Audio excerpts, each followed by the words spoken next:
আপনি একবার নিজের শরীরের দিকে মনোযোগ দিয়ে তাকান। আপনার হৃৎপিণ্ড, কিডনি, মস্তিষ্ক, প্রতিটি অঙ্গ কত নিখুঁতভাবে কাজ করে যাচ্ছে। আপনি যখন গভীর ঘুমে থাকেন তখনও কিন্তু আপনার ভেতরের এই মেশিনগুলো এক মুহূর্তের জন্য ঘুমায় না। এর জন্য কি শুকরিয়া আদায় করা উচিত নয়?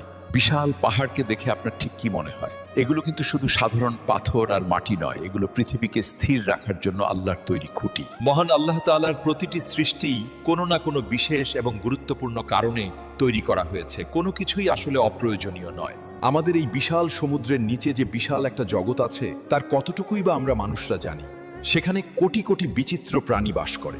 যিনি সেই সব প্রাণীদের রিজিকের সুন্দর ব্যবস্থা করেন, তিনি কি আপনাকে কখনো অভুক্ত রাখবেন বলে মনে হয়? কখনোই না। তার উপর ভরসা রাখুন। আকাশ থেকে ঝরে পড়া বৃষ্টির প্রতিটি ফোঁটা হলো আল্লাহ তাআলার পক্ষ থেকে পাঠানো রহমত।